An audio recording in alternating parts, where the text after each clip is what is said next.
الشيطان الرجيم بسم الله الرحمن الرحيم والصلاة والسلام على أشرف المرسلين سيدنا محمد وعلى آله وصحبه أجمعين ونعوذ بالله من شرور أنفسنا ومن سيئات أعمالنا من يهد الله فهو المهتد ومن يضلل فلن تجد له وليا مرشدا نشهد أن لا إله إلا الله وحده لا شريك له ونشهد أن محمدا عبده ورسوله أيها الإخوة أيتها الأخوات أحييكم بتحية الإسلام تحية من عند الله مباركة طيبة السلام عليكم ورحمة الله وبركاته. Bien, j'aimerais d'abord commencer par remercier Frère Tarek Ougrou et l'association l'AMG, d'ailleurs pour de cette invitation. Ça fait bien longtemps que je n'étais pas venu à Bordeaux, entre 9 et 10 ans. Je ne me souviens plus très bien la dernière fois que j'étais venu et c'est avec plaisir et honneur que je me retrouve ici parmi vous dans le cadre de cette intervention. Et que je salue les organisations qui ont porté cette invitation.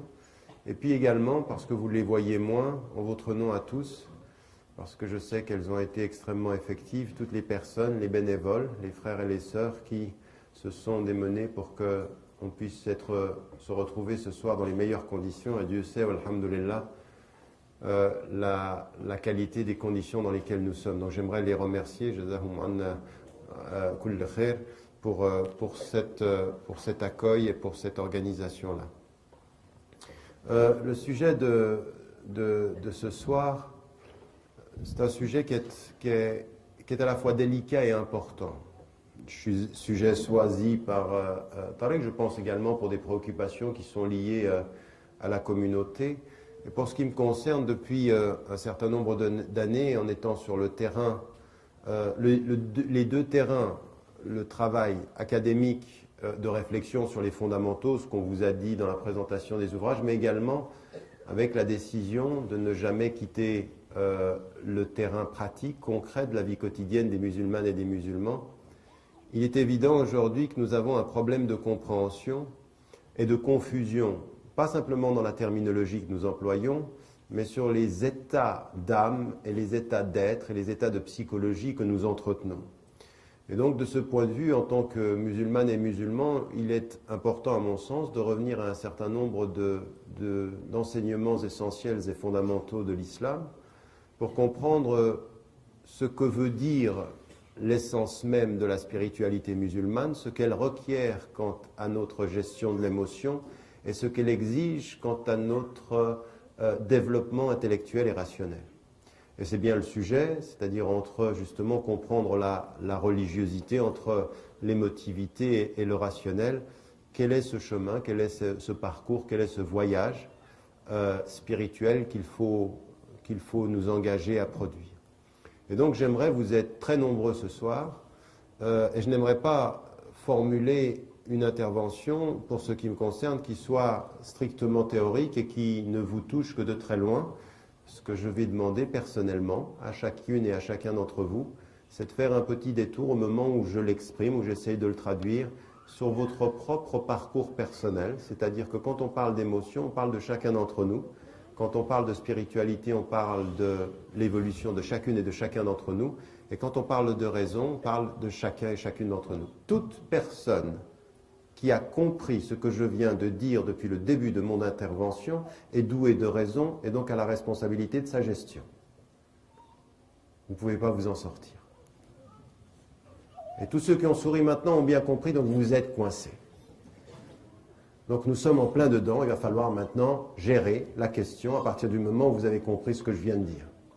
Dès que j'ai parlé, que vous avez compris, vous êtes entré sur mon terrain et je ne vous laisserai pas en sortir.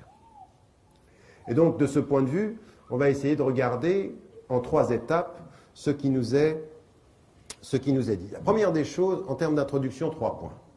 La première des choses que j'aimerais mettre en évidence, il est évident que quand on parle de la foi, quand on parle de la spiritualité, la première des choses qui vient, et c'est naturel, la première des choses qui apparaît dans l'expression même de la foi, c'est la notion de la charge du cœur. Quand le prophète dit et qu'il montre sa poitrine en disant c'est là que se situe la conscience de Dieu, il est en train de dire que c'est à l'intérieur qu'on la sent.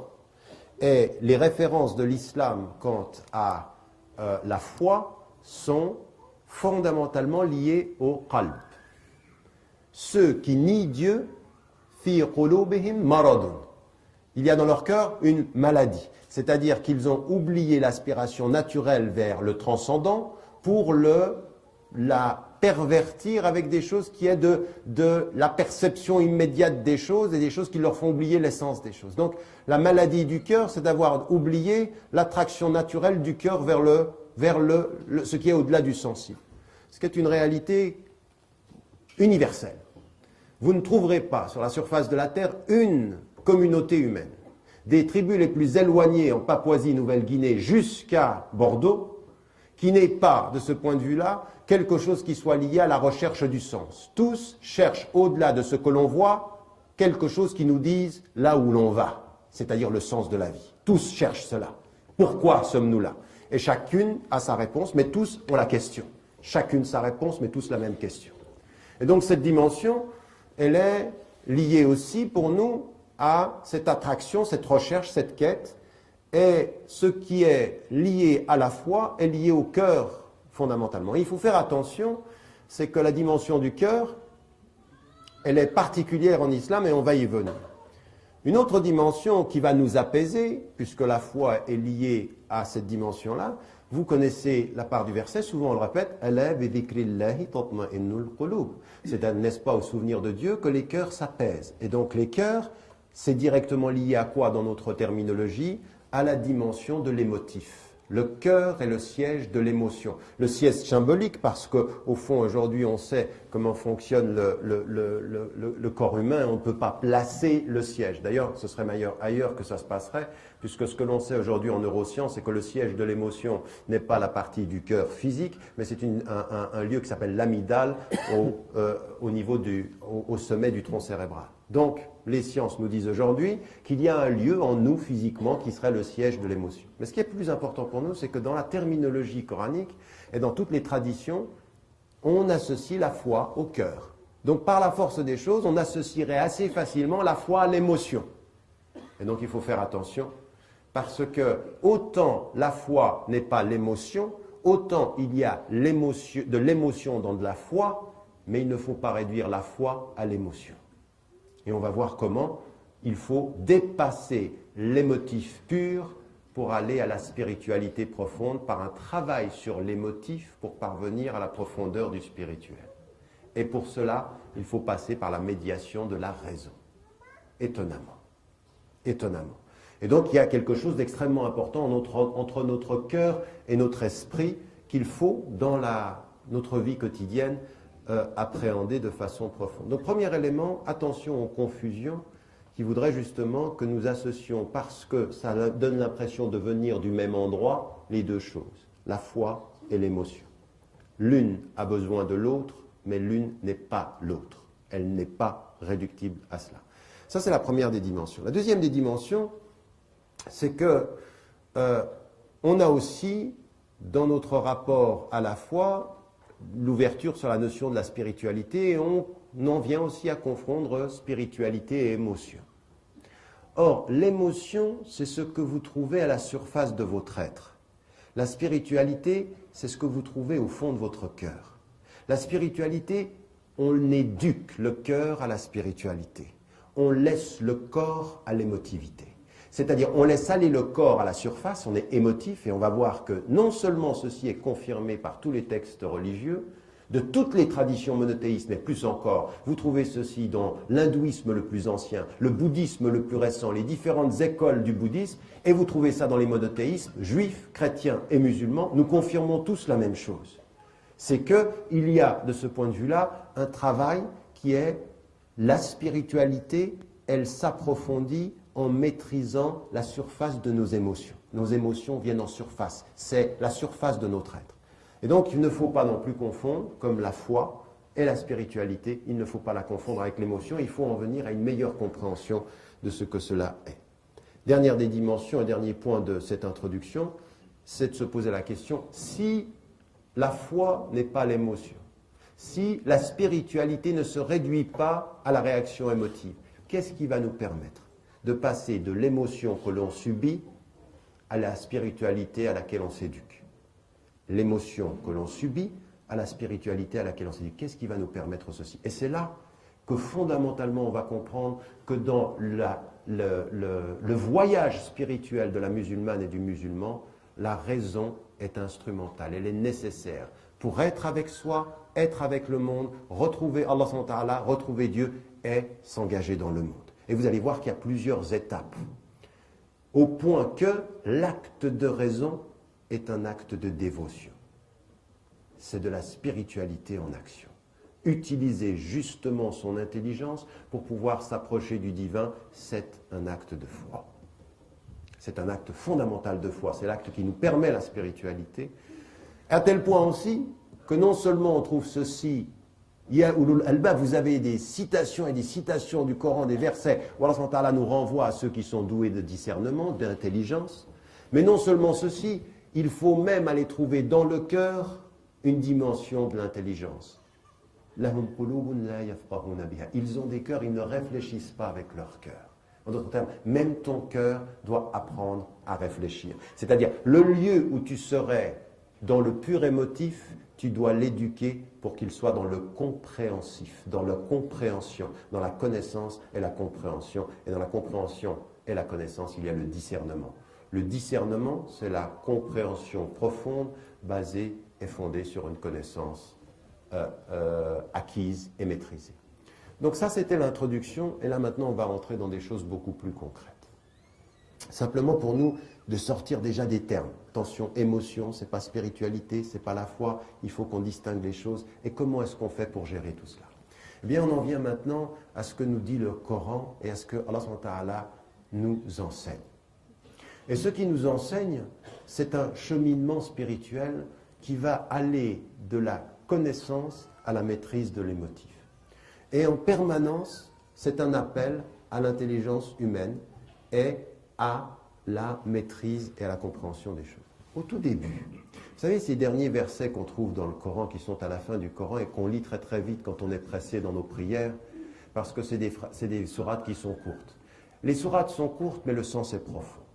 Et le sens au profond, c'est que l'appel du cœur a commencé dans le Coran par l'interpellation de l'intelligence. L'appel du cœur a commencé par l'interpellation de l'intelligence. Tous les premiers versets qui vont faire comprendre aux musulmans et aux musulmanes et aux prophètes, sallallahu alayhi wa sallam, qui vont lui faire comprendre que ce monde a un sens, vont d'abord appeler son intelligence à regarder les choses. Et regardez, ce sont les éléments du début du Coran, du début de la révélation du Coran qu'on retrouve aujourd'hui à la fin de sa composition. Quand Allah subhanahu wa ta'ala appelle les gens à regarder, wal fajr, wal duha, wal shams, il appelle à faire quoi? À regarder les éléments qui sont sous vos yeux. Pour faire quoi? Juste pour les regarder? Non. Tu regardes ce qui est pour comprendre que ce qui est a un sens. Et quel est le sens de ce qui est? C'est qu'il y a le créateur de tout ce qui est devant toi. Rappelle-toi quand tu regardes ce qui est, qu'il y a un être qui a voulu ce qui est et dont tu proviens et auquel tu retournes. Donc la première des choses, c'est appeler l'intelligence à éveiller le cœur. Et l'intelligence sera tout le temps là. Il faut qu'elle soit tout le temps là dans ton rapport au divin. Non pas pour étouffer le cœur, mais pour l'orienter. Pourquoi? Parce qu'il se pourrait bien qu'un cœur sans intelligence, ce soit de l'émotion qui te perturbe et qui te mène très loin du sens des choses. Allah subhanahu wa ta'ala, quand il va continuer la révélation, il va appeler les musulmans à se regarder eux-mêmes. Raison pour laquelle, attention, sanurihim ayatina fil afaqi wa fi anfusihim. Nous leur montrerons nos signes dans les cieux, dans les horizons et en eux-mêmes. Regardez l'univers, wal fajr, c'est-à-dire l'aube, et puis le crépuscule, et puis le soleil, et puis la lune, et puis la nuit, et puis le jour. Regardez tout cela, ça vous rappelle qu'il y a un être qui a créé tout cela. Revenez à celui qui a créé en regardant ce qu'il a créé pour vous. Première des dimensions, vous revenez à lui. Et en revenant à lui, vous revenez à vous. Et en revenant à vous, vous allez trouver en vous les raisons de comprendre qu'il vous a fait et que vous retournerez à lui.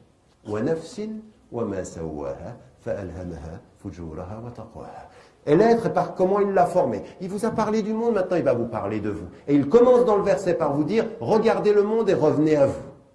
Regardez le monde et revenez à vous. Et quand vous revenez à vous, vous comprenez une chose. Il vous a créé et il vous a inspiré quoi? La possibilité d'aller vers le mal et la possibilité d'aller vers le bien. Et qu'est-ce qui va faire la différence? Qu'est-ce qui va faire que vous allez à un moment donné maîtriser ce qui pourrait aller vers le mal et maîtriser ce qui allait vers et décider d'aller vers le bien? Une chose importante, et qui est ici la maîtrise de soi. La maîtrise de soi, qu'est-ce que c'est? C'est qu'Allah, il a mis des émotions en nous. Et il a mis des émotions, elles ne sont pas toutes bonnes. Toutes les émotions que vous avez, tous les désirs que vous avez, toutes les attractions de votre cœur ne sont pas bonnes. Il y a des choses qui sont bonnes et il y a des choses que vous subissez. Vous êtes dans la prison du nafs si vous ne maîtrisez pas le nafs. Et ça s'appelle comment? C'est le mot du djihad que nous connaissons. Mais pour ceci, pour pouvoir maîtriser ce qui nous fait mal et pour pouvoir nous éduquer dans ce qu'il fait de bien, il nous faut la raison, il faut le savoir, il faut le comprendre. Ce n'est pas uniquement une dimension du cœur. Laisser son cœur parler peut lui laisser dire des choses qui ne sont pas bonnes. C'est même vrai après des années de révélation avec les compagnons du prophète. إن الذين يغضون أصواتهم عند رسول الله أولئك الذين امتحن الله قلوبهم للتقوى. Regardez cette formule, ce petit verset, et il vous dit tout. Quant à ceux qui maîtrisent leur langue en face du prophète, ce sont eux qui ont été mis à l'épreuve par Dieu quant à leur conscience de Dieu, quant à leur piété. Regardez ça.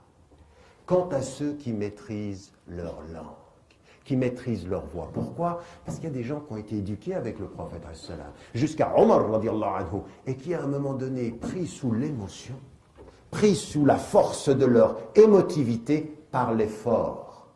Alors ce moment-là, il dit non. Là, tu maîtrises ta voix devant le prophète, c'est l'épreuve de ton cœur.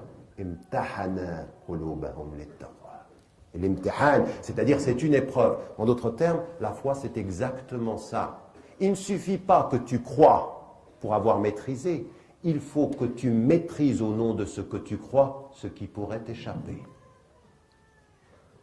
Il faut que tu maîtrises au nom de ce que tu crois, ce qui pourrait t'échapper de ton nafs. Ça, c'est l'émotion qui t'échappe. Le prophète qui dit aux compagnons, « Imsik alayka lisanak » Tiens ta langue. Pourquoi tiens ta langue?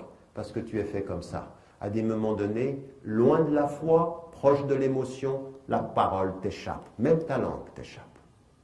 Donc, l'émotivité, ce n'est pas la spiritualité. La spiritualité, c'est l'émotivité maîtrisée. C'est même beaucoup plus fort que ça. La spiritualité, c'est la liberté retrouvée. Parce que l'émotivité, c'est ta prison. Tu subis l'émotion, tu éduques le cœur à la spiritualité. Tu te libères par la spiritualité parce que tu te maîtrises et tu te laisses aller, tu subis. Et beaucoup d'entre vous, vous n'avez jamais remarqué? À des moments donnés, sous le coup de la colère, vous regrettez ce que vous avez dit sous le coup de la colère. Pourquoi? Parce que vous l'avez dit, mais ce n'était pas complètement vous. Vous auriez même aimé ne pas l'avoir dit. Et donc ça vient de cette émotion. La spiritualité, c'est donc ça. Regardez, les choses sont simples, elles sont profondes, mais elles sont extrêmement difficiles. Parce qu'avec ceci, nous allons en venir à la raison. Parce que pour pouvoir faire ce que je viens de vous dire, il faut avoir une raison extrêmement travaillée dans la proximité d'Allah. Il faut comprendre ce qui se passe en nous. Il faut comprendre ce qui se passe en nous et il faut connaître chacun d'entre nous les dimensions de notre propre faiblesse.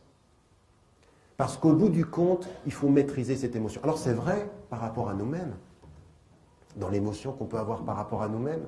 À des moments donnés, notre émotion de tristesse est telle qu'on finit par ne pas s'aimer. À des moments donnés, on peut même penser que parce qu'on ne s'aime pas, Dieu ne nous aime pas. Ça, c'est l'émotion, c'est même le shaitan qui parle comme ça. Il vous met dans votre propre cœur l'émotivité négative. Je ne suis pas ça, j'y arriverai jamais, je ne suis pas bon. Donc vous perdez la foi dans la capacité de la maîtrise. Et quand vous avez perdu cette foi-là, en ce moment-là, là vous êtes dans les mains de ce qu'il y a de pire, du plus profond des maux, parce que vous n'avez plus les moyens de la maîtrise. En d'autres termes, ici, on comprend donc que la première étape de la spiritualité va être une question de la maîtrise. Et c'est déjà la maîtrise de sa langue. Mais c'est la maîtrise de tout ce qui peut nous... Partout où il y a de l'émotion que l'on peut subir, il faut une spiritualité qui nous enseigne la maîtrise, la langue. Quand le prophète alayhi salam regarde les compagnons et qu'il leur dit que le fort, ça n'est pas celui qui renverse l'ennemi. C'est quoi shadid? Le fort, c'est pas celui qui renverse l'ennemi, c'est celui qui maîtrise, regardez, yamlik nafsahu, c'est-à-dire il maîtrise son être au moment où la colère pourrait s'emparer de lui. En d'autres termes, la colère, c'est ce qu'il subit, sa force, c'est sa maîtrise. La force, c'est maîtriser sa colère. Et sa colère, c'est de l'émotion. Alors ici, c'est deux choses qui sont négatives, mais le problème avec beaucoup de musulmans aujourd'hui, c'est qu'ils vivent la foi dans le pur émotif. Ils sont, quand ils voient quelque chose qui leur plaît ou qui est pour l'islam, c'est de l'émotivité, on est dans le pur émotif. On va dans le sens de l'émotion et on ne se rend pas compte que parfois elle est mauvaise conseillère. Il y a certains, je veux dire, quand j'étais au Pakistan, juste après l'affaire des caricatures, je vous promets, ça faisait pleurer. Ça faisait pleurer de voir 300 000 personnes manipulées par un gouvernement qui était très très heureux de les voir dans la rue et crier, parce que quand vous criez contre les autres, vous ne criez pas ou vous ne vous organisez pas pour plus de société, de démocratie et d'ouverture politique. Vous insultez l'autre, allez-y. Et vous aviez 200 000, 300 000 personnes dans une espèce de courant comme ceci, où ils parlaient tous de la spiritualité complètement colonisée par l'émotion. Une foule, vous prenez l'expression au sens littéral, qui peut devenir stupide de ne plus réfléchir. Parce que c'est l'émotion qui parle, parce qu'on est contre. Et vous dites, mais toute cette énergie-là, si seulement on la prenait avec un tout petit peu plus de raison et qu'on construisait quelque chose sur le long terme plutôt que de l'émotivité dans le court terme. Et de vous rendre compte, vous êtes manipulable à l'exact endroit où vous ne vous maîtrisez pas. Vous êtes l'objet de ma manipulation si je trouve exactement là où vous ne vous maîtrisez pas. Et la plupart du temps, c'est dans vos émotions. Manipulable dans l'amour, manipulable dans la colère, manipulable dans ce que vous subissez et que vous ne maîtrisez pas. Et donc toute la dimension de la spiritualité, c'est celle-ci. À tel point même qu'en situation de conflit, Allah subhanahu wa ta'ala, il nous renvoie à ça. وَلَا يَجْرِمَنَّكُمْ شَنَآنُ قَوْمٍ عَلَىٰ أَلَّا تَعْدِلُوا اعْدِلُوا. اعْدِلُوا, ça veut dire quoi? Ça veut dire que la haine d'un peuple, vous vous rendez compte? Mais la haine d'un peuple, ça peut venir de quoi? Vous avez vu des gens, ils ont pu venir, ils ont pu tuer vos enfants, ils ont pu vous massacrer, et Allah subhanahu wa ta'ala, il vous dit même ça, même celui qui viendrait vous piétiner jusqu'à la vie des vôtres, et bien que ceci ne vous amène pas à devenir purement émotif au point que vous soyez injuste. La justice est proche de la conscience de Dieu. Vous vous rendez compte de l'effort qu'il faut? Alors on peut dire, c'est naturel que je veux tuer celui qui a tué mon enfant. C'est spirituel de maîtriser sa colère, je vais lui dire, au-delà de la colère qui voudrait que je te tue, il y a la justice qui voudra que je me maîtrise. Je me maîtrise par justice, même si je pourrais te tuer par colère. Mais tuer par colère est une erreur. Se maîtriser par justice est la spiritualité. Dans l'insulte, dans la guerre, dans n'importe quelle situation. Et ça, nous tous, nous le vivons. Nous le vivons en permanence. Raison pour laquelle celui qui parle comme je vous parle, comme ça, et qui essaye de faire ce travail, on est tous, hein, c'est un vrai djihad, hein, c'est un vrai effort. À des moments donnés, je vous promets que ça m'est arrivé. Il y en a certains qui sont venus me dire, me disent, dis donc frère Talek, c'est vrai ce qui t'est arrivé à l'aéroport de Paris? Tu t'es énervé? Et je me suis énervé. Et il m'a énervé. Ils m'ont énervé. J'étais fatigué, mais je me suis énervé. Après, tu réfléchis, tu dis, subhanallah, quelle leçon. Quelle leçon. Ils ont fait une erreur, puis deux erreurs, puis ils m'ont parlé avec arrogance, j'ai élevé le ton et j'ai répondu, et c'est moi qui avais tort. Pas parce qu'ils avaient raison. Ils avaient tort, mais j'avais tort. J'avais tort de m'énerver du fait qu'ils aient eu tort. Vous me suivez? Hein? Ah oui, parce que nous, ce qui est notre paramètre, c'est pas qu'ils aient raison ou tort, c'est de savoir si nous avons raison ou tort par rapport à nos paramètres. C'est pas ce que tu fais de moi qui compte, c'est ce que je fais de moi en fonction de ce que je crois, moi. Et à ce moment-là, dès que vous réfléchissez comme ça, vous n'êtes plus victime, vous êtes libre. Vous comprenez la différence? La victime, c'est celle qui constate toujours son état par rapport à l'autre. Elle construit une pensée victimaire, une pensée de victime. Tu as fait ça, je suis ta victime. Non. Celui qui est dans la spiritualité comprend que tout ça, ce sont des tests, qu'il faut dépasser la mentalité de victime pour avoir l'esprit de l'être libre. Il réagit dans la maîtrise vis-à-vis de ses principes, pas par rapport à ce qu'on fait de lui.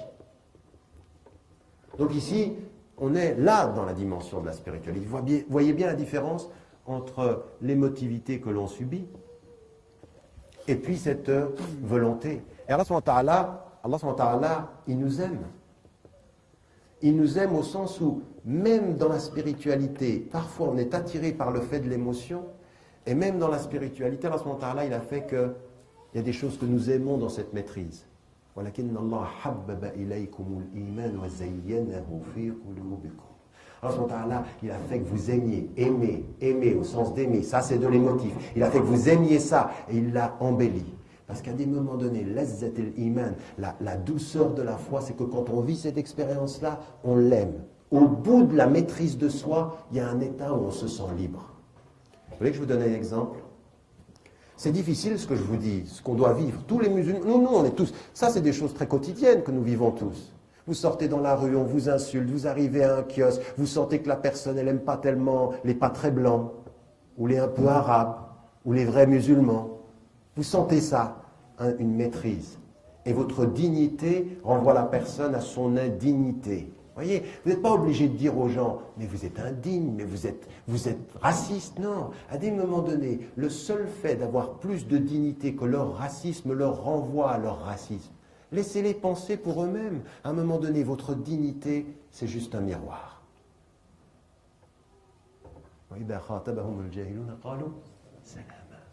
Salam.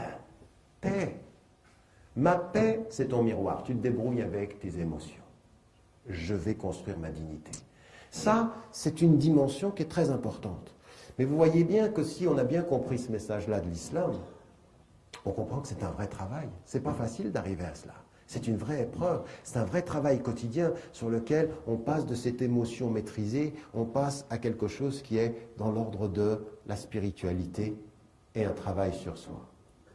Et chacun et chacune d'entre nous doit savoir, dans son parcours personnel, quels sont les éléments où on est le plus fragile. En d'autres termes, posez-vous la question devant Dieu et devant votre conscience, quelles sont les dimensions de mon être que je maîtrise le moins?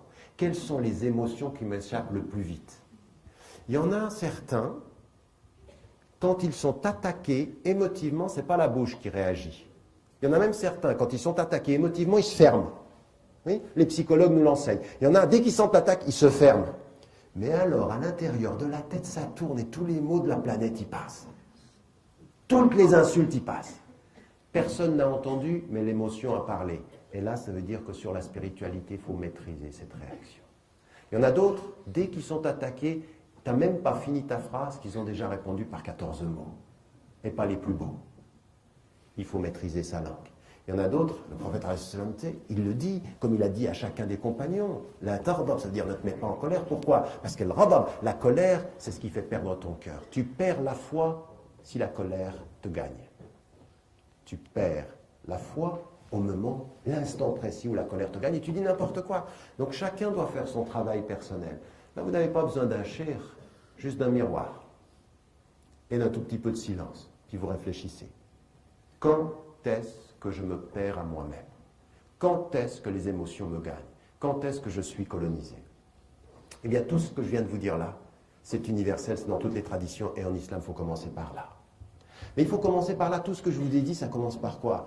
Un exercice rationnel et spirituel de maîtrise de la raison, de maîtrise de l'émotion. Aujourd'hui, vous étudiez les neurosciences et vous vous rendez compte de choses extraordinaires. Dans les neurosciences, aujourd'hui, on nous dit, et ça fonctionne comme ça, c'est comme ça que le cerveau fonctionne, il y a des signes qui viennent de l'extérieur, ils passent, ils arrivent directement à notre conscience, ils vont être reçus par le thalamus, c'est-à-dire un des éléments du cerveau. Celui-ci va gérer les émotions et il va les diriger dans notre cerveau. En général, il dirige tout vers le néocortex, qui est l'espace de la raison. C'est la zone pensante du cerveau. Et celui-ci va diriger les choses dans les différents secteurs du cerveau, et en particulier vers l'amygdale, qui est ce qu'on appelle le siège de l'émotion. Et là, l'émotion réagit. Donc on sait comment fonctionne le cerveau. Et puis, il n'y a pas si longtemps que ça, 15 ans, Joseph Ledoux, un neurologue, travaille, et il s'aperçoit d'une chose tout à fait particulière. Il s'aperçoit qu'en fait, tout ne passe pas, qu'il y a des signes qui arrivent au thalamus et qui, au lieu de passer au néocortex, vont directement à l'amygdale. C'est-à-dire par un synapse, elle déjoue le plan du cerveau, de la zone pensante. Et à ce moment-là, l'émotion réagit avant que la pensée ne s'exprime. En d'autres termes, il met en évidence que l'émotion, par les voies du fonctionnement cérébral, prend possession du cerveau par la vitesse par laquelle l'information passe vers l'émotif et non pas par le pensant. Et des psychologues, des psychiatres aujourd'hui, jusqu'aux écoles comportementalistes nous disent, en fait ce qu'il faut avoir une intelligence des émotions. Vous avez un livre d'ailleurs qui est sorti, que je vous recommande, traduit en français, extrêmement intéressant, qui s'appelle « L'intelligence émotionnelle ». Et qui est en fait de nous expliquer comment ça fonctionne, parce qu'à un moment donné, il faut avoir l'intelligence de ces émotions pour pouvoir les maîtriser. Et il nous donne un exemple. Il dit par exemple, un homme, il avait décidé que plus jamais il volerait. Il n'allait plus voler. C'était un brigand, il passait faire des coups tous les soirs, et à un moment donné, il se dit, allez, j'arrête. Mais avant d'arrêter, je fais un dernier coup. Ça arrive souvent aussi chez les nôtres, ça. J'arrête, mais après le prochain. C'est comme certains aussi qui fument, ils disent, c'est ma dernière. Et la dernière se répète souvent. Mais enfin bref, ici, ils disent, je vais m'arrêter. Et il va à le dernier coup. Qu'est-ce qui se passe? Il avait prévu de voler dans une maison où il devait y avoir personne. Et il rentre dans la maison, il commence à prendre son butin, et il se trouve que 2 personnes étaient là. 2 personnes étaient là. Il les attache, en pensant prendre son butin, et l'une des 2 filles qui était là, qu'il a attachée, a eu le malheur de dire « Je vous retrouverai ». L'homme panique, perd tout le contrôle, et il la tue de 36 coups de couteau. 1 ou 2 aurait suffi, mais il a eu ce qu'on appelle un coup d'état émotionnel. L'émotion prend le dessus sur le cerveau, il perd tout, c'était son dernier coup, il allait arrêter, et il la tue. La justice ne prend pas en compte le fait que l'émotion était plus forte que la raison, il est coupable, il est en prison. Sinon, si chaque fois que tu as fait quelque chose de mal, tu dis c'est mon émotion qui a pris le dessus, je suis innocent, juger mon émotion, c'est pas possible. Regardez ce qui est important ici, c'est qu'à un moment donné, l'émotivité prend le dessus sur la raison et sur le fonctionnement du cerveau. Et tout ce que nous dit la spiritualité, c'est exactement ça. Vous devez vous préparer, vous éduquer à faire en sorte qu'à aucun moment, votre émotivité à l'intérieur du cerveau ou à l'intérieur de votre être prenne le dessus. Et pour ceci, on s'éduque. Il y a un travail d'éducation. On s'éduque à la maîtrise. La prière, la lecture du Coran. Vous pensez que vous avez fait quoi là pendant le mois du Ramadan? Sans vous rendre compte, vous vous éduquez à une certaine maîtrise. À un moment donné, vous ne vous rendez même plus compte que vous êtes dans la maîtrise, tellement vous êtes habitué à ça. Mais le mois du Ramadan, c'est la maîtrise. Tous les exercices spirituels sont des mois de maîtrise. Pourquoi est-ce qu'on le lève avec le fajr?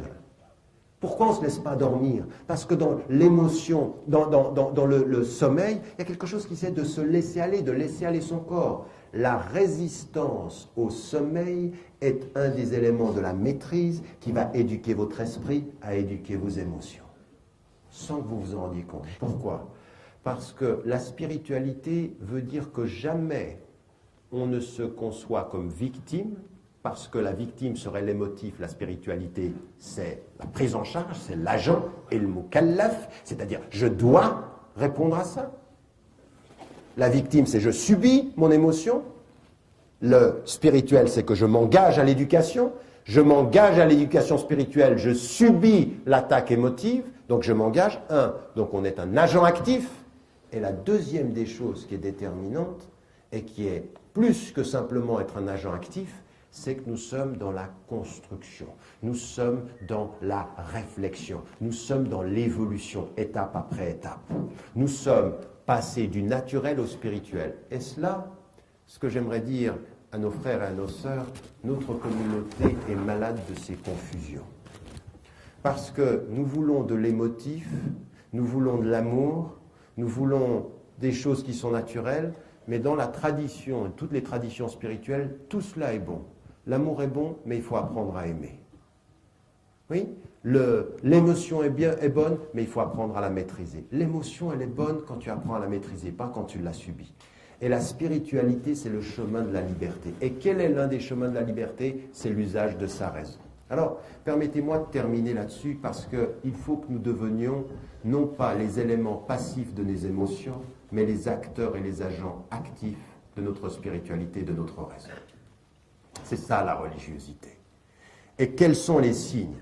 La première des choses, c'est que n'oubliez pas, Allah subhanahu wa ta'ala, il nous a parlé du cœur, mais dès le début, il place dans l'islam la dimension de la raison comme étant et de la connaissance. On le répète souvent que les premiers versets qui sont révélés, Iqra bismi rabbika alladhi khalaq, lis par le nom de ton Seigneur, la connaissance, wal qalam wa ma yasturun, tout ça on le sait, on sait que tout ça. Mais c'est important de savoir que, attention, regarde le monde, regarde ce qu'il est et apprends à le connaître. Connaître le monde, c'est d'une certaine façon reconnaître son créateur. Donc la notion de la connaissance. Mais pas simplement ça. Et l'ilm, la connaissance du monde est une chose, mais ma'rifatullah est aussi quelque chose d'important. C'est-à-dire qu'en plus de cela, il faut vivre une dimension mystique et spirituelle, c'est la connaissance d'Allah, la méditation sur ses noms. Attention, quand est-ce que je vais de l'émotion, de l'amour comme ceci, à la profonde spiritualité? Quand je médite sur qu'est-ce que veut dire Ar-Rahman. Qu'est-ce que ça veut dire Ar-Rahman? Quand Allah subhanahu wa ta'ala il dit Ar-Rahman, allama al-Qur'an, il a mis dans l'enseignement du Coran de sa rahma, de sa miséricorde, et que je commence à m'imprégner de la connaissance du divin. M'imprégner de la connaissance du divin, c'est de passer de l'émotion à la spiritualité, c'est de m'imprégner de sa présence. Connaître Dieu par la connaissance du monde et par la connaissance de sa révélation du Coran. Ça, ce sont des choses qui sont importantes parce que cette connaissance-là libère. Elle est libératrice, elle passe par la raison. Donc, le moyen de la maîtrise de cette émotion, c'est une raison qui médite. C'est une raison qui réfléchit. C'est des compagnons qui vont vers le prophète et disent comment est-ce qu'on parle à Allah subhanahu wa ta'ala? On lui parle à voix forte, à voix haute, on lui parle doucement. وَإِذَا سَأَلَكَ عِبَادِي عَنِّي فَإِنِّي قَرِيبٌ أُجِيبُ دَعْوَةَ الدَّاعِ إِذَا دَعَانِ. Allah qui dit attention, je suis très proche, je réponds à l'appel de qui m'appelle. Quand il m'appelle, en d'autres termes, appelez-moi, je répondrai. Un dialogue. Et ce dialogue, il est raisonnable. Pourquoi? Pourquoi est-ce qu'on appelle Allah subhanahu wa ta'ala? Uniquement pour exprimer ses émotions? Non. Pour exprimer ses déficiences, pour exprimer ses manques, pour exprimer ses attentes. Nous avons une raison de nous-mêmes qui nous rapproche de l'amour du Très-Haut. La raison de nous-mêmes. Ma raison de moi-même, ce qui me manque, ce dont j'ai besoin. À des moments donnés, tu n'as même pas besoin de parler, tu dis même pas ce qui te manque, mais il entend ce que tu dis pas parce qu'il sait pourquoi tu es venu. Alors, tu crois qu'il ne sait pas pourquoi tu es venu? Il faut que tu articules, tu dis je suis venu parce qu'il me manque ça. Alors, il sait pourquoi on vient à lui. Et donc ici, il y a un dialogue. Et ce dialogue-là, il est dans cet ordre-là, la raison de nos manques, la raison de notre rapprochement avec Allah, la raison de notre parcours spirituel. Deuxième des choses, et j'arrive tout de suite, je vois que j'ai 2 minutes. Deuxième des choses que je voulais mettre en évidence avec ceci, il faut ensuite continuer. Allah, il nous dit que le rapprochement vis-à-vis de lui vient de tout ce travail-là. Puis ensuite, il y a la rationalité, comprendre le monde, comprendre aussi son texte. Attendez, Le Coran, c'est 3 dimensions. Le premier niveau du Coran, c'est que le Coran est un appel. Ya ayyuhalladhina amanu. C'est un appel, venez. Venez, Allah subhanahu wa ta'ala, il nous dit, j'ai quelque chose à vous dire. Et ça, c'est la révélation, il y a une direction. En d'autres termes, c'est quoi le Coran? Le Coran, c'est de nous rappeler la vie a un sens. La vie a un sens. Le sens fondamental du Coran, c'est ceci. Entre le début et la fin, il y a le Coran. Inna lillahi wa inna ilayhi raji'un. C'est ça. Il y a un sens. Ne l'oublie pas. C'est un appel. Deuxième des choses qu'on trouve dans le Coran, ce sont quoi? Ce sont des histoires. Ça, c'est le Coran. Ce sont des histoires. Quelle est la particularité des histoires du Coran? Vous savez, les histoires du Coran font que les êtres humains, en fait, Allah subhanahu wa ta'ala, il sait comme nous avons une part d'enfant en nous. Nous aimons les histoires. Et les histoires nous sont rapportées. Mais quelque chose de plus important. Une histoire qui vous est rapportée est toujours lue avec les yeux de celui qui la lit. Toujours. C'est-à-dire que quand je lis, par exemple, Moussa alayhi salam, quand je lis l'histoire de Moïse, il y a de moi dans l'histoire de Moïse. Je me projette dans ce qui s'est passé, l'histoire de tous les prophètes. Ma vie, je la vois dans l'histoire qui m'est rapportée. Toutes les histoires que l'on lit nous révèlent à nous-mêmes. Nous projetons dans les histoires. Jamais l'un d'entre vous ne lit la même histoire que moi. Pourtant, c'est la même histoire, mais ce n'est pas la même lecture. Parce que je lis de là où je suis. Le deuxième niveau du Coran, c'est que toutes les histoires des prophètes sont lues par ceux qui les lisent de là où ils se trouvent quand ils les lisent. Donc nous projetons tous dans les histoires. Vous prenez un enfant, vous lui racontez un conte. Vous prenez un autre enfant, vous lui racontez un conte. Ils projettent sur le conte leur propre histoire, leur relation aux parents, leur relation. Et nous faisons la même chose. Deuxième niveau. Puis un troisième niveau. C'est qu'à ce troisième niveau, le Coran est extrêmement difficile à lire. Le Coran, il est très aisé à lire dans l'appel. Fondamentalement fidèle dans le miroir des histoires est extrêmement difficile dans l'ahkam, c'est-à-dire dans l'ordre du droit et des règles. Et ça, c'est pas donné à tout le monde. Dans ce territoire-là, personne ne peut s'aventurer n'importe comment. On ne lit pas le Coran des règles comme on lit le Coran de l'appel. Et le Coran des règles, il demande une raison. Attendez, je vais vous poser une question sur la question de la rationalité. Pourquoi pensez-vous qu'au bout du compte, on n'a pas un Coran qui nous est chronologiquement donné, du début à la fin, et qu'on puisse suivre simplement la chronologie? On se dit, ben voilà, tel verset est venu tel autre. Ce serait tellement plus facile rationnellement. Quand vous voyez des gens qui lisent le Coran, ils disent, mais pourquoi est-ce qu'il n'est pas dans l'ordre? Pourquoi Allah Ta'ala a fait en sorte qu'il ait décidé par Jibril alayhi salam que le Coran n'était pas en l'ordre? Et que finalement, on commence avec la sourate 2 du Coran, sourate al-Baqarah, on commence à lire la révélation quand elle a commencé au moment où les gens, où le prophète alayhi salam et les compagnons sont arrivés à Médine. Pourquoi? Pourquoi cette non-chronologie? Qu'est-ce que ça veut dire? C'est le hasard de la composition ou il y a un message à l'intelligence humaine? Tu ne liras pas le Coran dans la loi comme tu le lis dans l'appel. Parce que dans la loi, le contexte historique, la reconstruction intellectuelle doit appeler ton intelligence d'une autre façon que ton cœur est appelé dans l'appel. Ton cœur est appelé dans l'appel immédiatement. Dans la raison de la loi, il doit y avoir un travail intellectuel de contextualisation, de sémantique, de grammaire, de connaissance de l'histoire, de connaissance de ce qui est qat'i, de ce qui est dhanni, de la... Attendez, alors là on est... Et il y en a certains de nos frères, ils mélangent tout. Ils viennent avec le cœur de l'appel dans le domaine de l'hukm. Et alors c'est l'émotion qui parle. Dans le Coran, il est dit ceci et il te cite le verset avec l'impulsion émotive, pas du tout la raison raisonnable de celui qui sait différencier les niveaux. Il parle dans un domaine qui n'est pas le sien. Il vient avec le cœur ou l'émotion de surface, là où il faudrait une intelligence des profondeurs. Et donc il faut se maîtriser. Quand tu n'es pas dans ton domaine, sors du domaine. Sinon tu vas mettre le domaine en péril. Et il y a certains de nos frères, ils sont de cet ordre-là.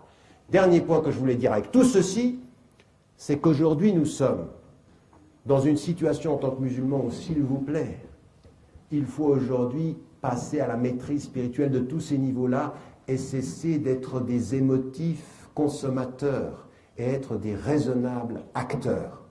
Nous avons une communauté aujourd'hui musulmane, encore une fois, moi je veux dire, je vous le dis et je l'ai répété, ça fait 10 ans que je ne suis pas venu ici et je vous le dis, Le nombre de gens qui sont dans cette salle ne m'impressionne pas. Si vous êtes 1000 à être émotifs, les seuls qui m'intéressent, ce sont les raisonnables dans cette salle. Les spirituels raisonnables sont les seuls qui m'intéressent. Les émotifs qui subissent comme des consommateurs leurs émotions sont des dangers pour la communauté. Ils peuvent nous emporter n'importe où et être manipulés. Vous savez pourquoi ? Parce que la sincérité, quand elle n'est pas maîtrisée, peut devenir l'outil des plus grands manipulateurs. Et on a vu des gens, historiquement, être très sincères dans leur émotivité et très manipulés dans les situations sociales et politiques. Ce qu'il nous faut aujourd'hui, c'est des hommes et des femmes, agents et acteurs, maîtrisant ces domaines-là, commençant par comprendre la spiritualité et ayant une raison appliquée quant à notre engagement islamique, quant à nos défis. Et ça veut dire, ça c'est par rapport au texte, et ça veut dire par rapport à la société. Ne réagissez pas émotivement à tout ce qui se passe dans le monde aujourd'hui. La crise financière, ce qu'on dit sur l'islam en France, ce qu'on dit sur l'islam en Europe, tout ça peut titiller vos émotions. Ce n'est pas la bonne réponse. La bonne réponse, c'est un travail sur soi, la spiritualité, nos principes, et comprendre ce qui se passe. Étudier ce qui se passe et agir au nom de ce que l'on comprend pour les principes que l'on défend. Agir au nom de ce que l'on comprend pour les principes que l'on défend. Donc c'est un vrai travail. Donc loin de l'émotivité que l'on subit, la rationalité qui nous permet de devenir des agents de notre engagement et de notre spiritualité. Inch'Allah. Assalamu alaikum wa rahmatullahi wa barakatuh.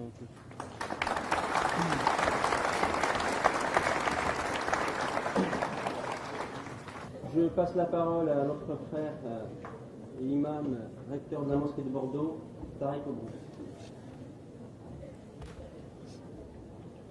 Alhamdulillah, salatu wassalam ala rasulillah wa ala alihi wa sahbihi wa wala. Le sujet que nous avons proposé pour cette soirée est un sujet, comme vous avez pu le constater, un sujet assez sensible et de grande actualité. Nous avons, d'après la première intervention de Tariq Ramadan, estimé cette exigence entre la conciliation entre le sensible et l'intellect, entre la raison et les émotions. En effet, religiosité, raison, émotion sont trois termes qui relève d'une même problématique qui répond à une situation actuelle où nous sommes désormais dans des sociétés de spectacle. Nous subissons aujourd'hui une industrie culturelle à visée économique par le passage de l'hypermassification des désirs, l'uniformisation des désirs, l'esthétique unique, la pensée unique, l'émotion unique, à travers les clips, à travers la télévision, à travers un flot d'émotions qui obscurcit, qui voile la raison. Nous sommes désormais dans l'ère de la déraison. Adieu la raison. Pour pasticher le titre d'un livre de la philosophie des sciences de Frère Rabin. En effet, la raison est en crise depuis un certain moment. Et à la place de la raison, il y a l'émotion. Et la première victime de cette situation, ce sont bien évidemment les musulmans qui ont un excès de sensibilité et d'émotivité et qui sont devant l'histoire de grands téléspectateurs en train d'interpréter, de lire, de commenter l'histoire, les débats, les combats, dans la passivité totale. L'émotion ici est inhibitrice. Alors que d'autres, pour eux, l'émotion est motrice. Effectivement, on peut trouver un musulman qui est capable de pleurer devant un film indien et 5 minutes après devant un sermon d'un religieux musulman. Nous débordons d'émotions. Certes, c'est un capital si on sait le gérer. Mais dans la plupart des cas, l'émotion nous amène dans des dérives incalculables, incommensurables. C'est pour cette raison qu'on a choisi ce thème, parce que il faut gérer les émotions. Il faut une politique de la gestion des émotions, parce que c'est une énergie considérable. C'est un capital humain qu'il faut savoir investir afin qu'il soit productif dans le bon sens. En effet, on est aujourd'hui, même en Occident, dans une configuration culturelle où les sciences qui, jadis, dictaient les normes de la vérité sur le monde, sur l'univers, sur la cosmogonie, sur les origines de la vie, sur la matière, aujourd'hui, toutes ces sciences sont traversées par une crise, aujourd'hui encore insurmontable. Au niveau de la physique, les physiciens vivent une schizophrénie entre les lois qui gèrent l'infiniment grand avec la relativité d'Einstein, qui ne correspond pas du tout aux lois qui gèrent l'infiniment petit avec la mécanique quantique. Bien sûr, la raison scientifique est en train de chercher la loi du tout à travers la théorie des cordes, mais en attendant, bon courage. Quant au monde des mathématiques, depuis Gödel, on s'est rendu compte que les mathématiques ne sont pas aussi exactes que ça. Avec le théorème d'incomplétude, d'indécidabilité et de limitation. On s'est rendu compte que les mathématiques ne sont pas aussi logiques que cela. Les mathématiques, désormais ont subi un séisme mental considérable. Dans le domaine de la biologie, il ne faut pas se leurrer. Plus les recherches avancent en matière de biologie moléculaire, de paléontologie, on découvre, plus on cherche les espèces intermédiaires, plus celles-ci s'effondrent et s'évaporent. Il y a tellement de chaînons manquants qu'on est complètement perdu. Aujourd'hui, l'évolution est une théorie en crise, pour reprendre le titre du livre d'un grand scientifique, Danton. Ne parlons pas des sciences exactes. Ils subissent la même crise épistémologique. La philosophie jadis qui faisait l'apologie de la raison s'est sécularisée depuis très longtemps, s'est réduite à l'herméneutique et aux sciences sociales. Et donc nous sommes vraiment aujourd'hui dans l'ère de l'irrationnel, pour ne pas dire de l'irrationnel, où l'émotion, le sensible, prend de plus en plus le dessus sur la raison. Et les musulmans sont dans ce magma planétaire où règne le triomphe du sensible et de l'émotion à visée économique, essentiellement. Aujourd'hui, c'est l'économie et la rentabilité. La science est devenue une technique, et la technique est au service de la croissance, vers la croissance, et aujourd'hui, nous sommes en train de subir les conséquences. C'est pour ces raisons qu'on a choisi ce thème, parce que le monde aujourd'hui, désormais, passe par cette crise de la raison et cette inflation de l'émotion. Comment traverser cette tempête existentielle, ce désert de la mondialisation aujourd'hui régnant? Eh bien, il faut retourner quelque peu, vers l'histoire de notre religion. Bien sûr, il y a beaucoup de choses à inventer, mais avant d'inventer, il faut d'abord renouer avec une tradition de la connaissance et de la gestion du sensible dirigée par le sens théologique. Religiosité est le rapport pratique aux enseignements d'une parole transcendante, émanant de l'absolu, mais dans un contexte donné. Il y a l'aspect scripturaire, théologique, canonique, éthique, mais également psychologique, historique, sociologique, etc., etc. Donc la religiosité, c'est une construction, c'est une négociation, c'est une responsabilité collective et éminemment individuelle. Nous sommes responsabilisés par l'appel de Dieu, nous sommes responsabilisés par la parole de Dieu. la révélation est close. L'homme est livré à lui-même. Il a atteint la maturité. Il n'y a plus de prophète après. L'homme est assez mûr. Il est outillé. Qu'il continue son chemin. Les musulmans qui attendent que la religion règle tous leurs problèmes, alors qu'eux-mêmes sont source de beaucoup de problèmes, c'est une situation anormale. Nous, on crée des problèmes et on cherche les comprimés religieux afin d'atténuer les souffrances. On n'est pas sorti de la consommation. À un moment où, dans l'histoire, les musulmans produisaient, agissaient sur l'histoire.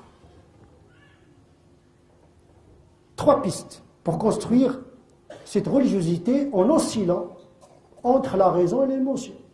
L'émotion, c'est un fait humain. Il n'est ni positif, ni négatif. C'est tout à fait normal qu'on soit émotif et sensible. C'est ça qui fait d'abord notre humanité. Moi, je ne vois pas quelqu'un qui lit, par exemple, l'histoire de la chèvre de M. Seguin et qui n'est pas touché. Ça veut dire que c'est un bloc insensible. C'est tout à fait normal d'être touché par les histoires. Au contraire, quelquefois, cette sensibilité est un signe de foi. Être sensible au bon, au bien, et être triste devant le mal.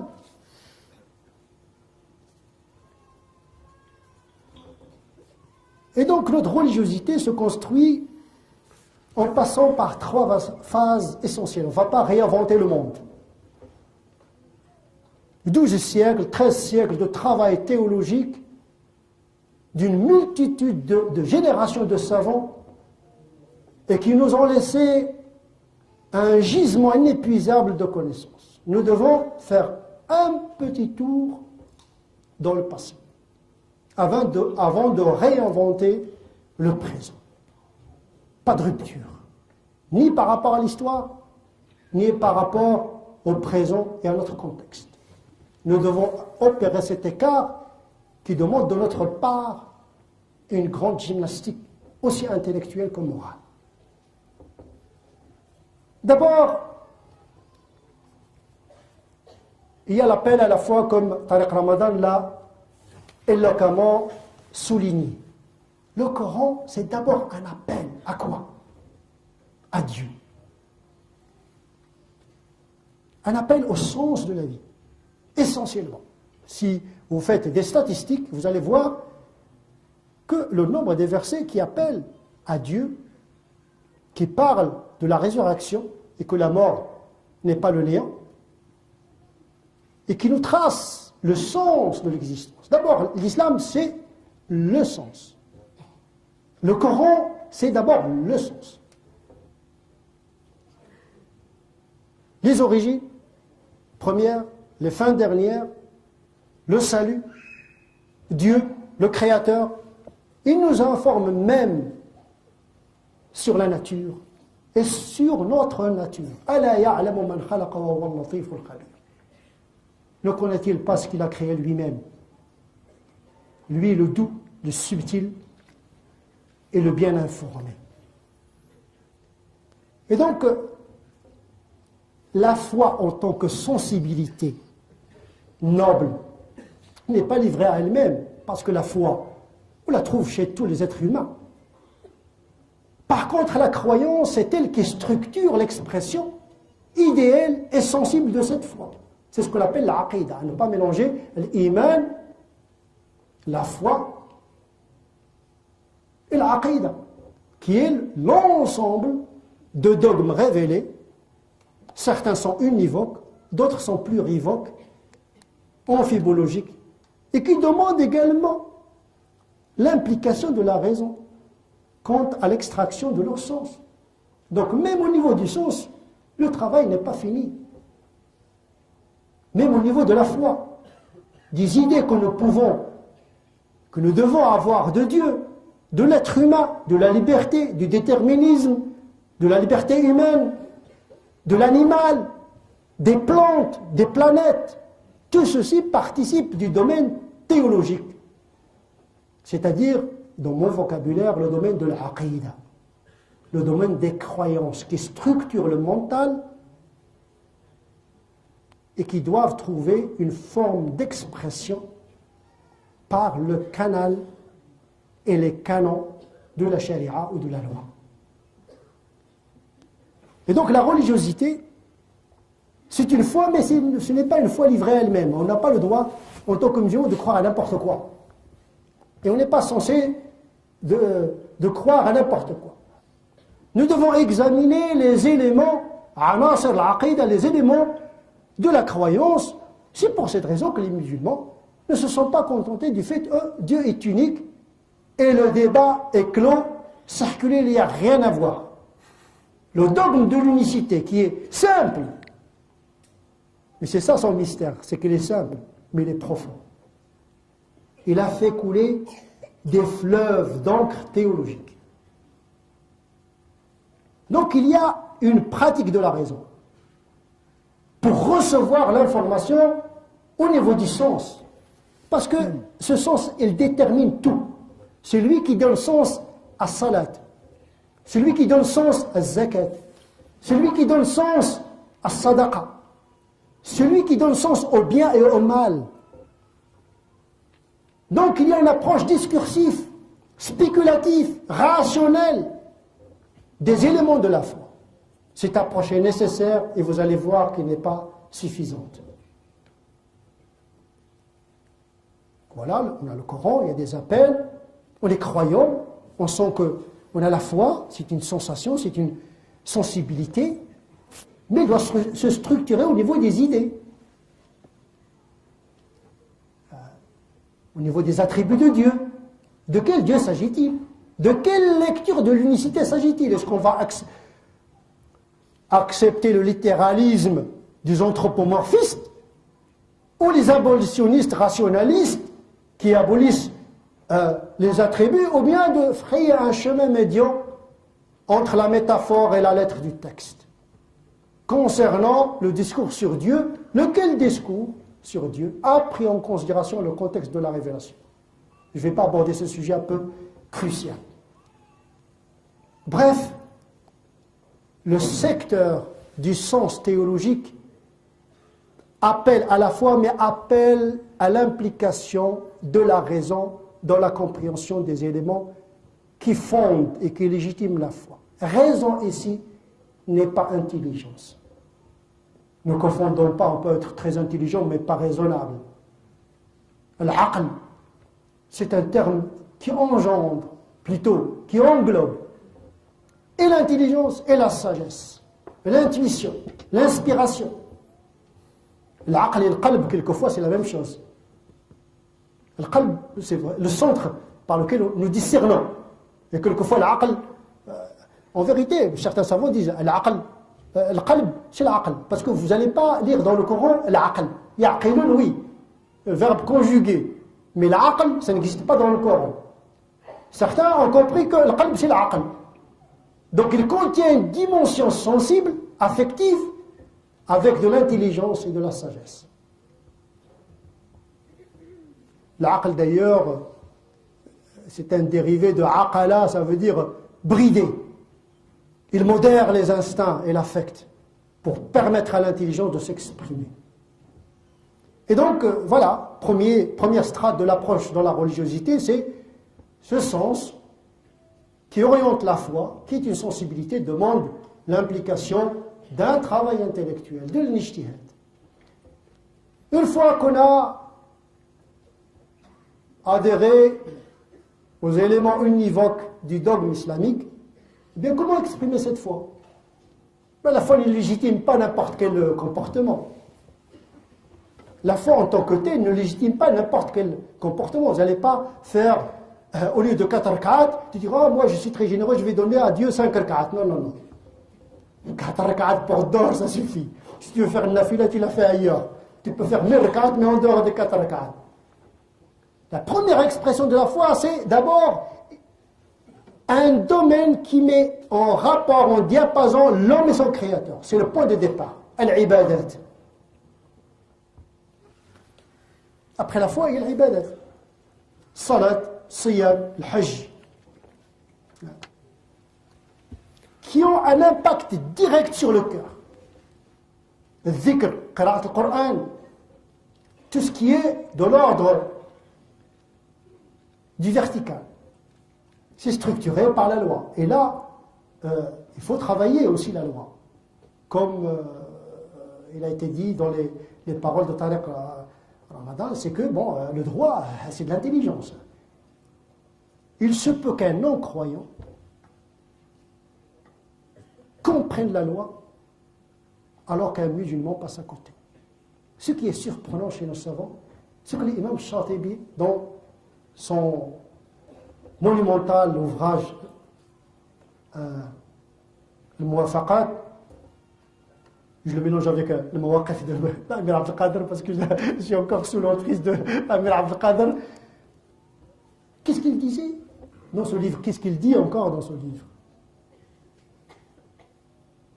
Certains principologues, Ba'd al-Usuliyin, ils ont permis aux non-croyants, non-musulmans d'opérer l'ijtihad. Parce que l'intelligence dans ce domaine-là, elle est universelle. Par contre, la fatwa, qui est un acte religieux, ne peut pas être donnée par un non-musulman. C'est une ouverture incroyable. Il y a des textes, il y a des lois, il y a des mécanismes herméneutiques d'interprétation qui sont universels. Vous le faites fonctionner par n'importe quel cerveau qui a un minimum d'intelligence, il va aboutir à des résultats parce que le Coran parle. L'insan al-aqil, celui qui est doté de raison. Et donc, le domaine de la loi qui canalise l'expression de la foi à travers, d'une part, l'ibadat et d'autre part, le mu'amalat, c'est un travail qui demande une grande intelligence. Les musulmans ne se sont pas contentés, ils disent voilà le Coran, on va recevoir ça dans la béatitude naïve. Comme ça, par infusion, on va ouvrir le cœur, et voilà, il y a les enseignements qui vont entrer, mais on ne sait pas comment ils vont sortir. Comment ils vont entrer. Donc il y a les musulmans, donc ils ont inventé. Ils ont créé des disciplines rationnelles pour pouvoir un petit peu structurer l'expression de la foi. Après avoir construit des mécanismes d'interprétation des dogmes qui canalisent et qui fondent et qui légitiment les éléments de la foi. Et donc l'expression exotérique à travers l'ibadat, à travers le mu'amalat relationnel, c'est un travail de la raison, de l'intelligence. On a inventé le qiyas, l'analogie, l'istihsan, introduire la culture, etc. Donc c'est un travail vraiment du juriste, tout simplement. Ceci est nécessaire, mais ce n'est pas suffisant. Tant qu'on n'a pas touché le cœur, on n'est pas encore arrivé au but escompté. C'est le domaine de la mystique, du cœur. Et là, on revient aux émotions. Une fois qu'on a trouvé une interprétation juste des dogmes, une fois qu'on a élaboré en fonction du contexte des lois qui nous concernent ici maintenant, comment trouver le moteur de la pratique? Et là, on entre dans la pratique, parce qu'on peut connaître beaucoup de choses, mais pour bouger, on est enchaîné par un ensemble d'handicaps. On a besoin du moteur du sensible. Et là, on entre dans le domaine de la mystique. Parce que le but, c'est quoi? C'est toucher le cœur pour qu'il réalise l'évidence de l'unicité. C'est l'intérieur qui est la dimension la plus à même à rencontrer Dieu. La raison n'est qu'un moyen de fortune. Nécessaire, mais n'est pas suffisant. Ce qui est vraiment surprenant et étonnant dans le Coran, c'est qu'il y a une dialectique. D'un côté, il nous appelle par le sensible pour éveiller l'intelligence, et quelquefois il nous demande d'éveiller l'intelligence pour toucher le sensible. Je ne vais pas entrer dans cette complication dialectique entre le sensible et l'intelligence telle qu'elle se présente dans le discours coranique qui mérite tout un essai.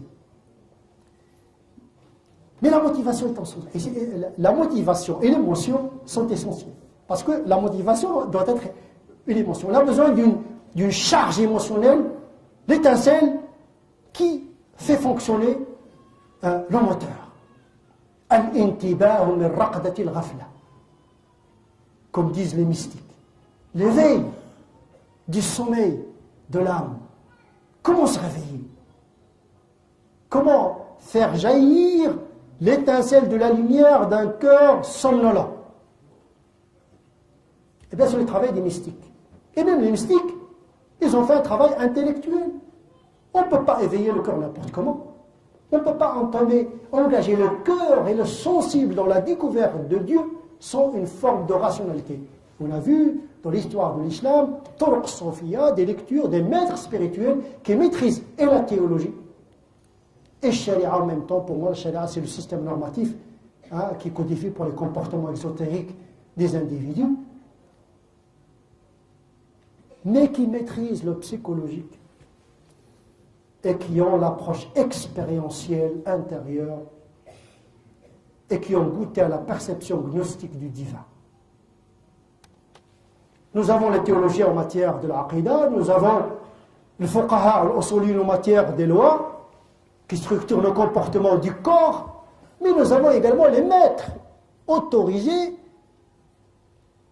qui nous donnent la voix du cœur.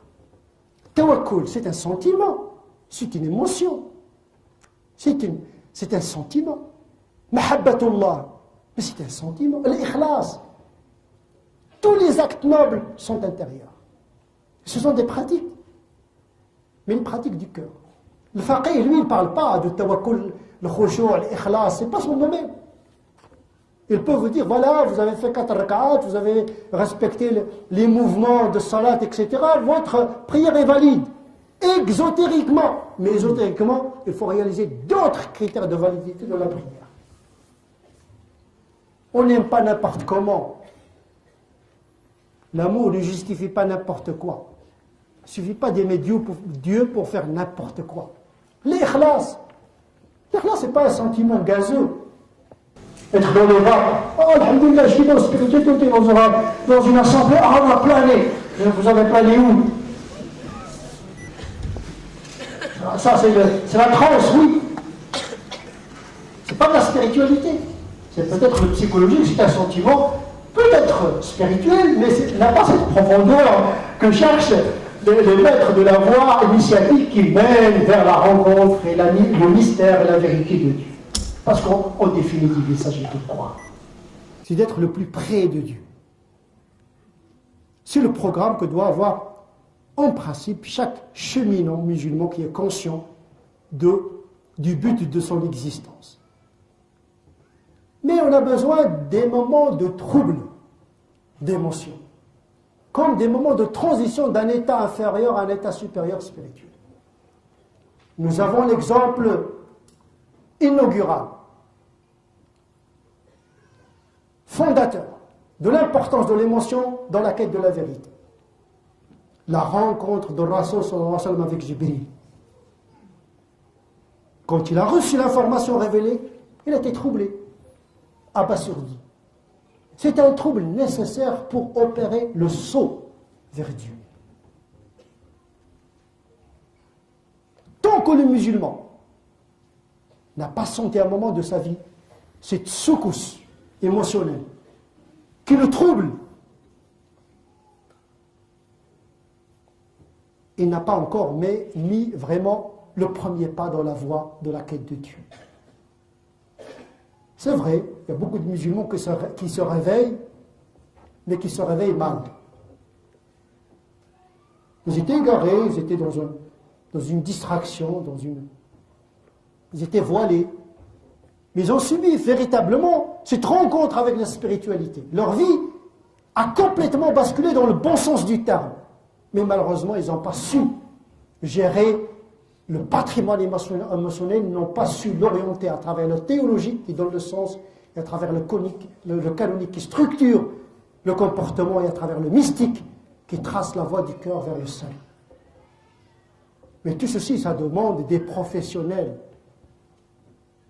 Dans le temps, il y avait des maîtres qui accompagnaient les gens dans leur cheminement. Des savants qui dispensaient les cours, qui donnaient des consultations. Aujourd'hui, la sécularisation qu'a subi le monde musulman a fait que les musulmans ont subi une rupture littéraire qui a conduit à une rupture épistémologique, théologique, canonique. Ils se sont trouvés livrés à eux-mêmes, à des textes, à des prédicateurs, à l'Internet, aux paraboles. Ils écoutent la chose et son contraire. Des gens qui sont en Arabie Saoudite qui donnent des fatwas à quelqu'un qui est en Amérique du Nord. On est complètement dans une configuration déstructurante, complètement à laquelle, personnellement, je n'ai pas de réponse. Mais elle aggrave notre situation. À une certaine époque, lorsqu'on a des problèmes, à la rigueur, on consultait le savant du quartier. Ce n'est même pas le savant de la ville. Parce que même au niveau du quartier, il y a une culture qu'il faut respecter. On ne peut pas penser la religion, l'abstraction du monde. Ce qui menace aujourd'hui l'islam, c'est l'uniformisation de tous les musulmans et jouer la mondialisation au lieu de jouer l'universel dans le particulier, le singulier de l'être et le particulier des situations. Et ça demande une raison lucide, une émotion qui est bien gérée. Comment recevoir les informations? Bon, on va faire un petit peu du sophisme appliqué, en s'inspirant d'un passage de Dhunnun al-Misri, un grand mystique de l'islam. Il dit que Waridul haqq yazujjul quluba ila al-haqq. L'information vraie conduit le cœur vers la vérité. Faman asgha ilayhi bil haqq tahaqqaq.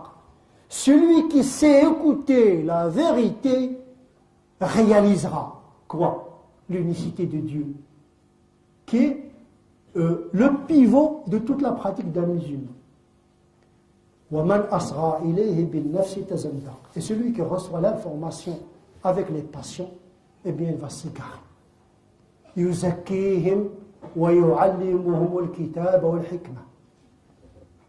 C'est très subtil comme fonction du prophète. Ibrahim alayhi salam, qu'est-ce qu'il a dit à son Dieu? Rabbana wab'ath fihim rasulan minhum yatlu alayhim ayatika wa yuzakkihim. Yatlu alayhim ayatika wa yuzakkihim. Wa yu'allimuhum al-kitaba wa yuzakkihim. Tazkiya, c'est après la narration et l'enseignement.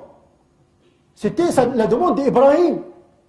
Il a demandé à Dieu qu'il envoie un prophète dont la tâche, c'est de transmettre la révélation, d'enseigner le texte. Donc il y a un effort d'interprétation de la révélation. Parce que le prophète n'est pas un messager, il est le message également. Il est le plus habilité à interpréter le message. Telle était la demande d'Ibrahim. Mais la réponse était autrement. هو الذي بعث في الأميين رسولا منهم يتلو عليهم آياتك ويزكيهم ويعلمهم الكتاب. Celui qui a envoyé parmi les gens qui n'ont pas reçu de livre, les illettrés, un homme parmi eux, dans la même culture, dans la même anthropologie, avec les mêmes sémantiques, avec la même langue, etc. Il leur rapporte la révélation, il les éduque, puis leur enseigne le livre. Il faut une disposition morale et éthique, parce que la raison, ici en islam, admet une dimension éthique. Il faut penser, mais il faut savoir penser. C'est une posture, c'est un acte. La pensée, c'est un acte qui doit obéir à une certaine éthique. Et donc, effectivement, il y a une dialectique entre la prédisposition intérieure et l'enseignement, mais il y a également l'effet de l'interprétation de l'enseignement sur la structuration de l'émotion et de la pratique. Bismillahirrahmanirrahim. Merci de cette question parce que c'est une question, aujourd'hui pour moi, elle est fondamentale. Elle est effectivement exactement le lieu où j'aimerais que nous nous entendions à l'intérieur de la communauté musulmane. Parce que j'ai parfois l'impression que dans les propos... Vous savez, moi, j'ai parfois l'impression qu'avec la communauté musulmane, j'ai un problème de communication.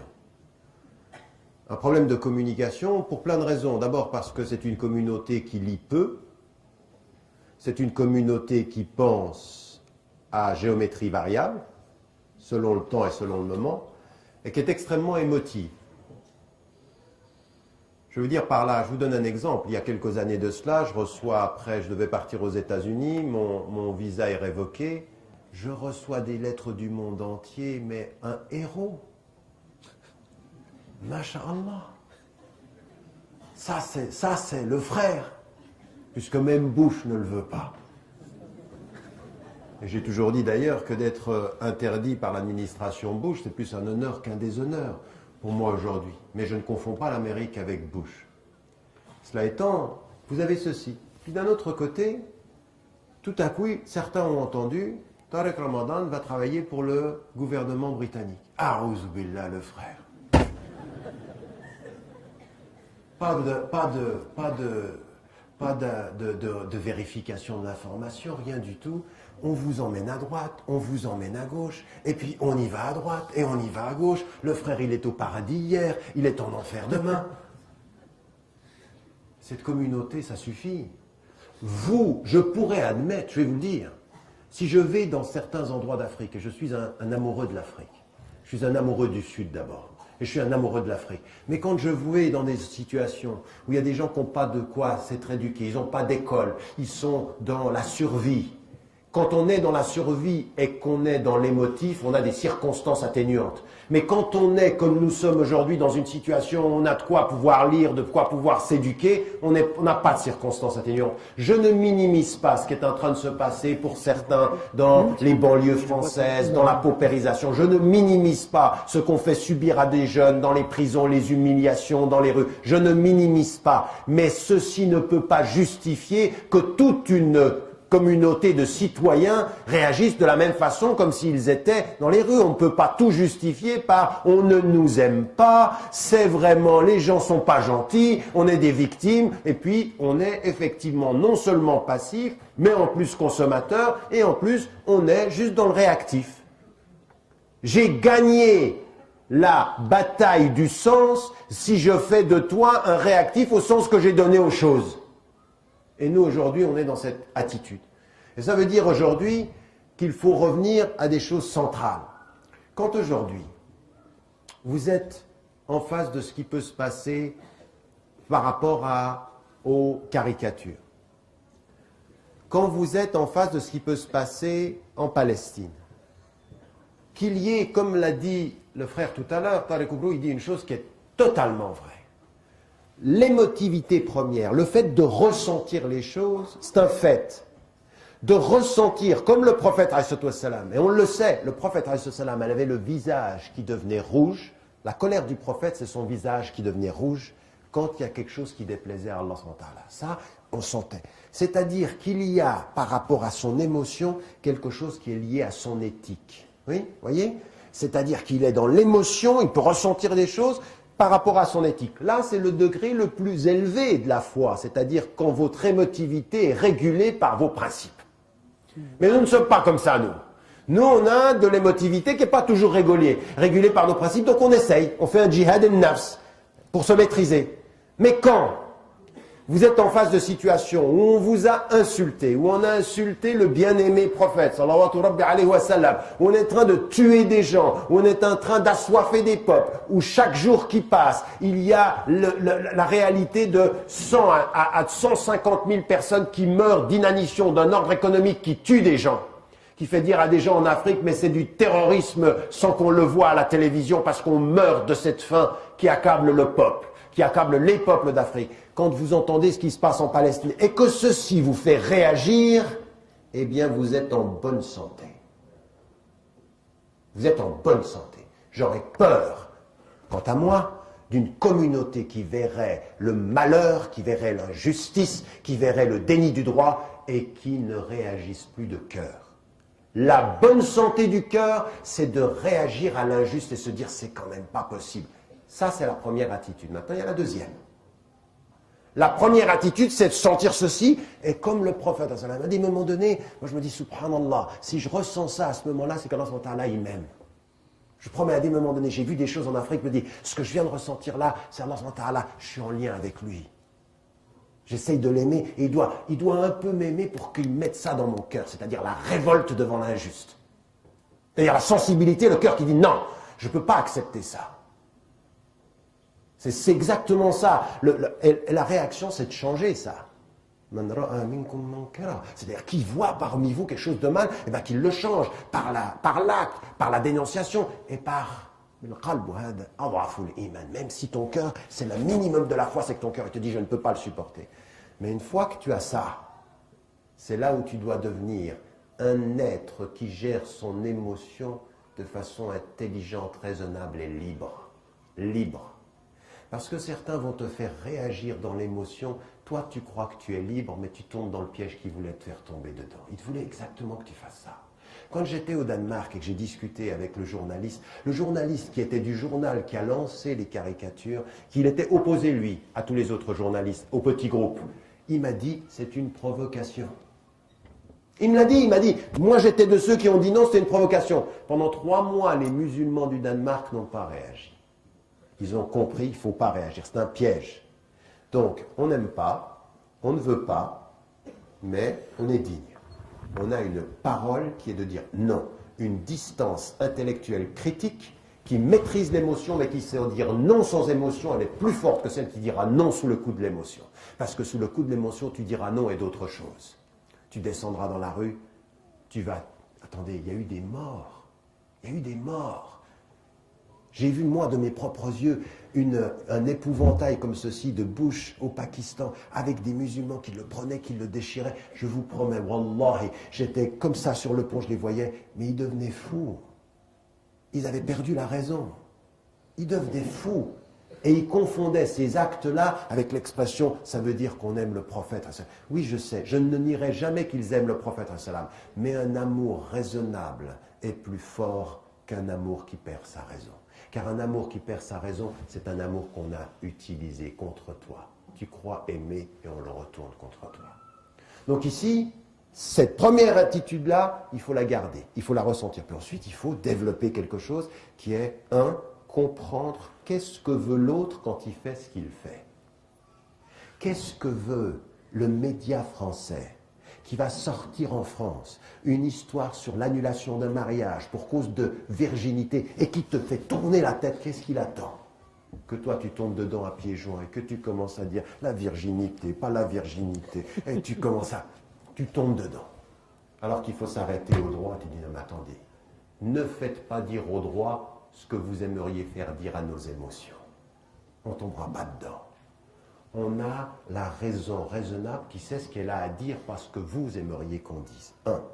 Donc il y a ici une attitude raisonnable de comprendre ce que l'autre veut, puis ensuite de dire ce qu'on a à dire, c'est-à-dire que notre réactivité soit dirigée par nos principes.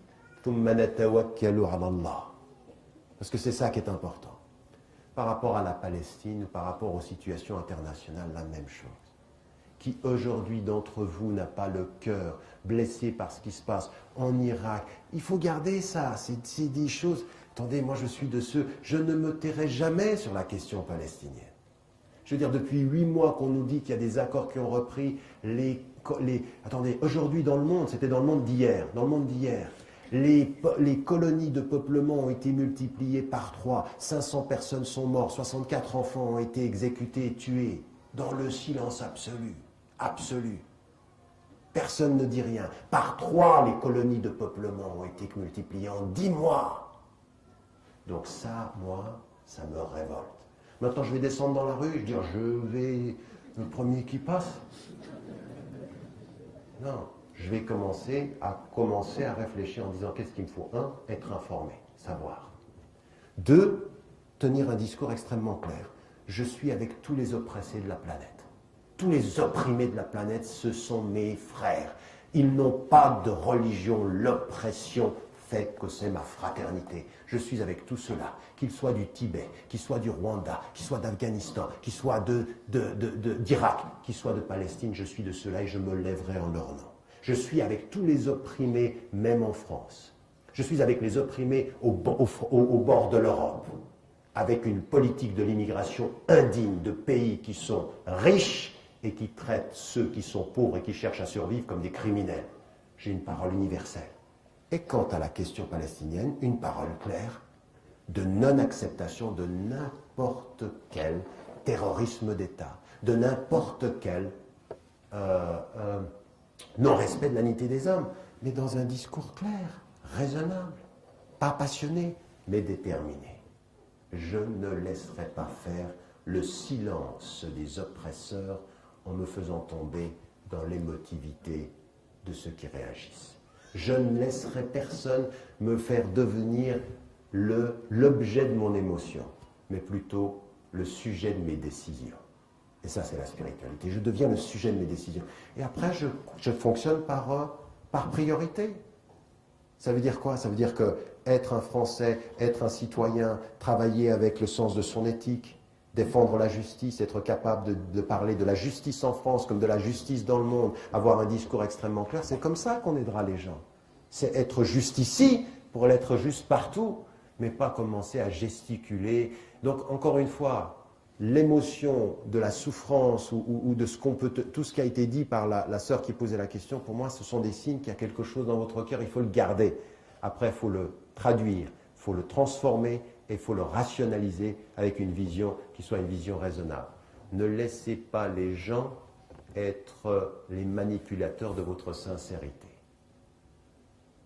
Vous savez, quand je suis allé au bord du Pakistan et que j'ai vu certains, je vous promets, vous vous asseyez avec eux, vous les regardez comme ça, vous dites subhanallah, une sincérité, un amour de Dieu, du prophète, de la religion, et vous vous rendez compte qu'à un moment donné, il y a un déficit d'intelligence politique, il y a un déficit de compréhension, et vous vous rendez compte qu'ils peuvent devenir les plus dangereux des gens, très sincères avec le cœur, complètement inconscients avec la tête.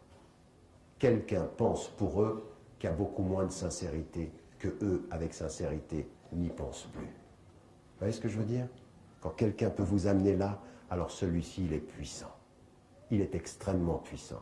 Celui qui peut manipuler votre sincérité pour développer ses projets machiavéliques, alors celui-ci, il a le pouvoir. Raison pour laquelle il faut maîtriser sa sincérité au nom d'une intelligence raisonnable et ne laisser jamais personne nous manipuler. Ça veut dire nous libérer nous-mêmes de cette attitude-là. Wallahu a'lam.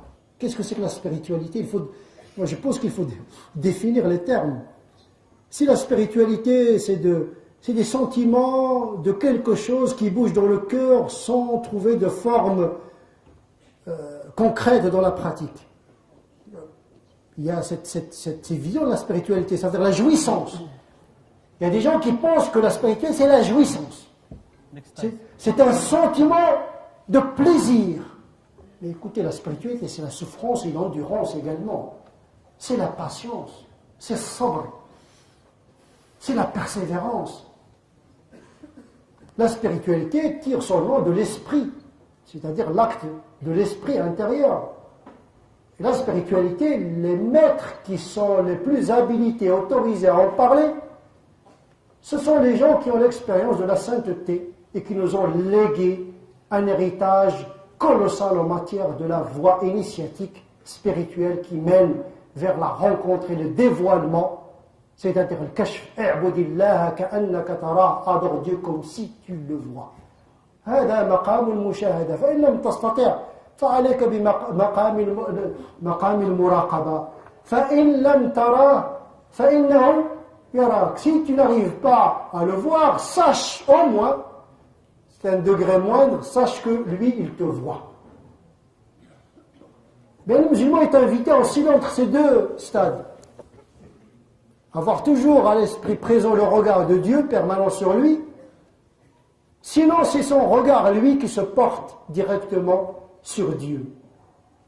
Ça, c'est la spiritualité. C'est un travail, c'est un programme, c'est un projet de vie qui vise à réduire les distances métaphysiques et mystiques et spirituelles qui nous séparent de Dieu. C'est ce que les saints appellent, ou bien les mystiques, as-suluk ou as-sayru ilallah, la marche vers Dieu. C'est une marche avec le corps, avec l'éthique, mais avec le cœur surtout. Bismillahirrahmanirrahim. Non, simplement, moi, d'abord, vous remercier infiniment de cet accueil. Vous remercier, vous, d'être aussi nombreux. Cher Tariq Oubrou également de sa présence et de cet engagement actif à faire en sorte que je revienne ici à Bordeaux, sachant que ça répond aussi à à un désir très profond chez moi et un souhait et en même temps à beaucoup de fraternité que j'ai pu retrouver chez les frères et chez les sœurs. Je n'oublie pas en votre nom à tous de remercier tous les anonymes qui ont rendu cette soirée possible. Ne les oubliez pas dans vos invocations. Et si je peux me permettre de vous rappeler à une chose. Vous êtes venus à une conférence ce soir. Encore une fois, ça fait longtemps que nous ne sommes pas rencontrés en terre bordelaise. Alhamdulillah. Mais encore une fois, je vais vous dire une chose. Je veux dire, je passe mon temps à intervenir, à faire des conférences, à rencontrer la communauté musulmane.